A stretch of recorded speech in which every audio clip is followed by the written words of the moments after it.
मंत्री जी, जो हमारे पर्यावरण वन एवं जलवायु परिवर्तन विभाग के प्रभारी मंत्री भी हैं, इन्होंने बताया कि 2 कार्यक्रम अगले 4 दिनों में होने वाले हैं।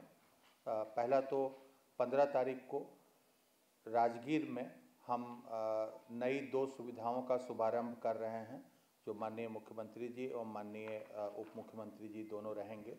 वेणु वन एक बहुत ही पुराना वन है। वेणु वन पूर्व से ही ये पर्यटकों के लिए एक आकर्षण का केंद्र रहा है और वेणु वन की ऐतिहासिक उसकी महत्ता ये है कि भगवान बुद्ध अपने शिष्यों के साथ यहाँ पे वर्षावास किया करते थे और वेणु वन, वेणु का अर्थ बांस होता है, यह बांस का वन था। वेणु वन पर्यावरण वन एवं जलवायु परिवर्तन विभाग द्वारा पूर्व से ही इसे पर्यटकों के लिए खोला गया है और यहाँ पर जो बौद्ध लोग हैं वो इसे अपने पूजा अर्चना तथा मेडिटेशन के लिए इसका उपयोग करते रहे हैं, परंतु वेणु वन का क्षेत्र बहुत सीमित था। तो अब वेणु वन का क्षेत्र काफ़ी विस्तारित हो गया है। जो पहले का क्षेत्र था उसकी तुलना में लगभग 3 गुना हो गया है और यहाँ पर बहुत सारी नई पर्यटकीय सुविधाएं भी हो गई हैं। मेडिटेशन केंद्र के अलावा ऑडिटोरियम, कैफेटेरिया, बच्चों के लिए अलग से खेलने का स्थान और एक सुंदर सा तालाब के किनारे एक ओपन एयर थिएटर उसका है। इस तरह की चीज़ें और बांस की विभिन्न प्रजातियां लगाई गई हैं और इसके अलावा भी बहुत नए नए तरह के प्रजातियों के पौधे वहाँ पे लगाए गए हैं। तो ये जो विस्तारित वेणु वन है, इसका शुभारंभ माननीय उप मुख्यमंत्री जी और माननीय उप मुख्यमंत्री जी के द्वारा 15 तारीख को किया जाएगा।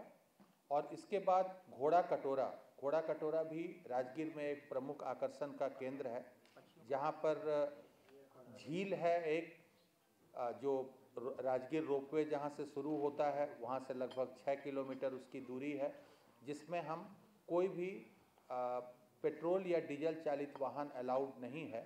वहाँ पर पहले तांगे से लोग जाते थे या इलेक्ट्रिक व्हीकल से लोग जाते थे और बाद में उस झील में एक नए आकर्षण के रूप में लगभग 2 साल पहले एक भगवान बुद्ध की एक बड़ी प्रतिमा वहाँ पर स्थापित की गई और अब एक नया एडिशन किया जा रहा है। 4 एकड़ में एक नया पार्क बनाया गया है, जिसके अंदर वॉच टावर भी है, लोगों के बैठने के लिए, खेलने के लिए स्थान भी है।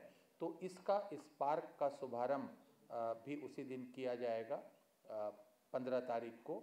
और अब उसमें घोड़ा कटोरा जाने के लिए पहले जब लोग तांगे से जाते थे तो लगभग 30 मिनट का समय लगता था केवल वहाँ पहुँचने में। अब उसके जगह पर जो वहाँ के तांगे वाले थे राजगीर के, उनको भी सरकार ने एक परियोजना के तहत उनको ई-रिक्शा दे दिया है। तो अब वो ई-रिक्शा जो है उसके कारण से पर्यटक कम समय में 10 से 12 मिनट के समय में ही वो पहुँच सकते हैं घोड़ा कटोरा। तो ये अतिरिक्त उसका आकर्षण है। राजगीर में जैसा कि पहले बताया 2 और चीज़ें हैं जो फरवरी महीने में शुरू होंगी हमारी, एक नेचर सफारी और दूसरा राजगीर जू सफारी। उसके बारे में हम लोग आगे जब शुरुआत होनी होगी तब उसके बारे में बताएंगे। दूसरा जो एक महत्वपूर्ण इवेंट हम करने जा रहे हैं विभाग, वो है कलरव, जो राज्य पक्षी महोत्सव है और ये पहला राज्य पक्षी महोत्सव है, स्टेट लेवल बर्ड फेस्टिवल। जैसा कि आप सभी जानते हैं कि बिहार में बहुत बड़ी संख्या में प्रवासी पक्षी आते हैं और ख़ास तौर पे हमारे यहाँ के जो बड़े वेटलैंड्स हैं, जैसे कांवर झील, दरभंगा का कुशेश्वर स्थान, हाजीपुर में बरैला, कटिहार में गोगाबिल और जमुई में नागीनट्टी, भागलपुर में दियारा क्षेत्र खास करके कदवा दियारा, और पटना में भी 2 ऐसे जगह हैं जहां बड़ी संख्या में प्रवासी पक्षी आते हैं। एक सचिवालय के पीछे का राजधानी जलाशय, मुख्य सचिवालय के पीछे, और दूसरा दानापुर कैंट का जो क्षेत्र है वहाँ पे। तो हम ये यहाँ पे प्रवासी पक्षियों के आने के कारण ये हैं कि ये जो फ्लाईवेज हैं जो मेन, जैसे एयरलाइंस के उड़ने के अपने रूट होते हैं, वैसे भी इन प्रवासी पक्षियों के भी अपने रूट्स होते हैं और पूरी दुनिया में 13 फ्लाईवेज हैं, जिनमें से 2 फ्लाईवेज इंडिया के ऊपर से होकर गुजरती हैं और इन फ्लाईवेज के कारण बिहार में बड़ी संख्या में पक्षी आते हैं।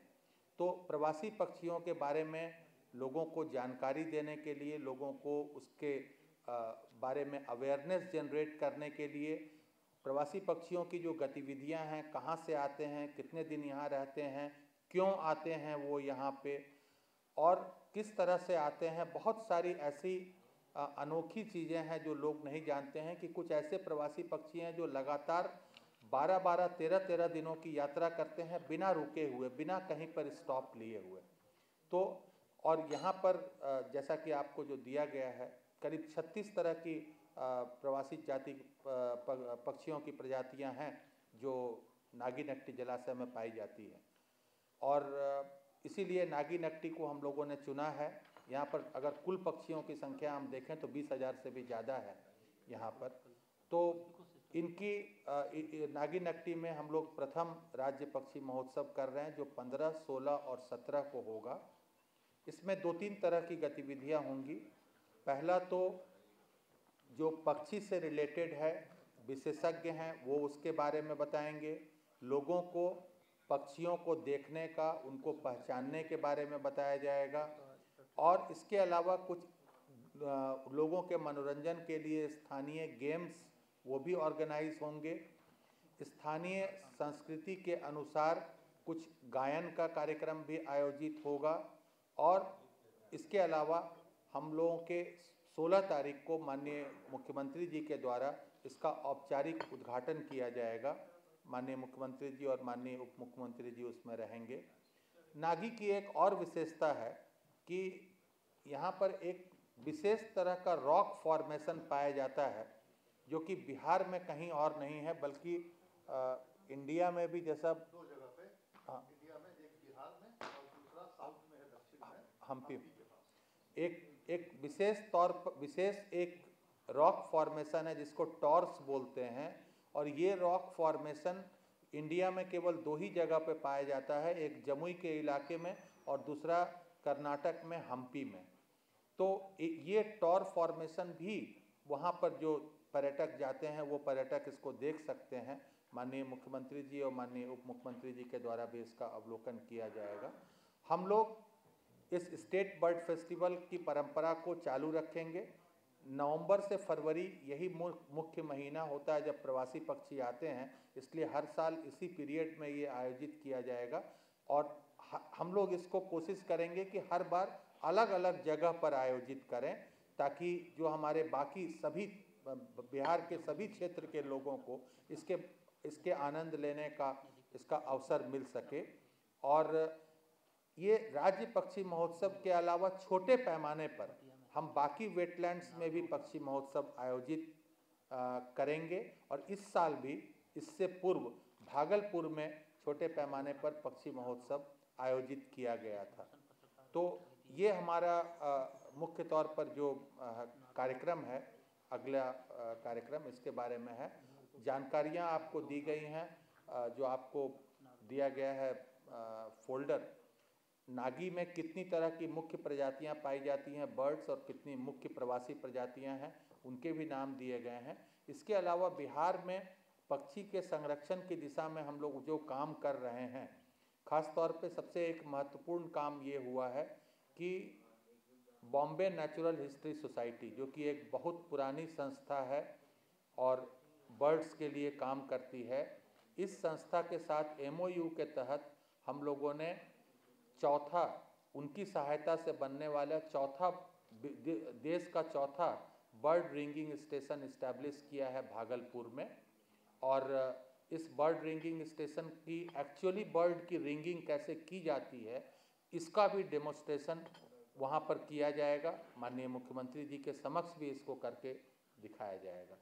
तो यही है मुख्य तौर पर जानकारियाँ। इसके अलावा अगर आप लोग कोई सवाल पूछना चाहते हैं तो पूछ सकते हैं।